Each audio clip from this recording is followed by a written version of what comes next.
દાહોદ જિલ્લાના સુખસર તાલુકાના ભોજીલા ગામે સ્થાનિક સ્વરાજ્યની ચૂંટણીને ધ્યાનમાં રાખીને ભવ્ય ચૂંટણી પ્રચાર સભાનું આયોજન કરવામાં આવ્યું।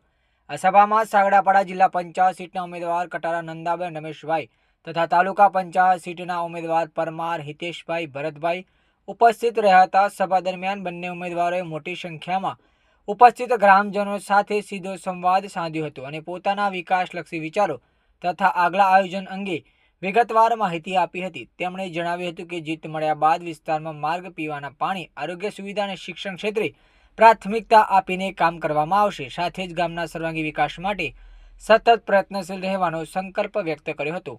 આ પ્રચાર સભામાં સ્થાનિક આગેવાનો, કાર્યકરો તેમજ મોટી સંખ્યામાં ગ્રામજનો હાજર રહ્યા હતા। સભામાં લોકોએ ઉત્સાહભેર ભાગ લીધો હતો અને ઉમેદવારોને જંગી બહુમતીથી જીતાડવા માટે સમર્થન અને આશ્વાસન આપ્યું હતું। આ રીતે ભોજીલા ગામે યોજાયેલી આ પ્રચાર સભાએ સમગ્ર વિસ્તારમાં ચૂંટણીના માહોલને વધુ સક્રિય બનાવ્યો હતો અને ઉમેદવારોના પક્ષમાં સકારાત્મક વાતાવરણ ઊભું થયું હોવાનું જાણવા મળ્યું હતું। Editor and chief Pankaj Ninama, Dahod.